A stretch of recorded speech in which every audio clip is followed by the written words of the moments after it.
রাসূলুল্লাহ সাল্লাল্লাহু আলাইহি সাল্লামের স্ত্রী আম্মা জান আয়েশা রাদিয়াল্লাহু তাআলা আনহা, ওনাকে একজন মহিলা সাহাবী জিজ্ঞেস করছে যে আম্মা জান, আমাদের মহিলাদের যখন মাসিক ঋতুস্রাব হয়, প্রতি মাসে পিরিয়ড হয়, তখন আমরা যদি রমজান মাসে রোজা অবস্থায় হয় তাহলে রোজাও ছেড়ে দিতে হয়, নামাজও ছেড়ে দিতে হয়, কিন্তু রোজা পুনরায় কাজা করতে হয়, নামাজ কাজা করতে হয় না।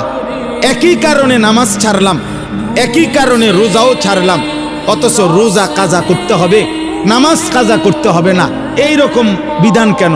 হযরত আয়েশা রাদিয়াল্লাহু তাআলা আনহা হাদিসের মধ্যে আছে, স্পষ্ট বলছেন, হা কাজা আমারানা রাসূলুল্লাহ সাল্লাল্লাহু আলাইহি ওয়াসাল্লাম। কোনো যুক্তি নাই। বলছে মহিলা শোনো, এভাবেই আল্লাহর রাসূল আমাদেরকে করতে বলেছে। এইটাই উত্তর। হ্যাঁ, আহরুরিয়া,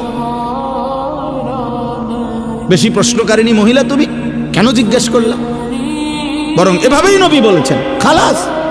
রাসূলুল্লাহ সাল্লাল্লাহু আলাইহি ওয়াসাল্লাম বলছেন, মেনে নাও।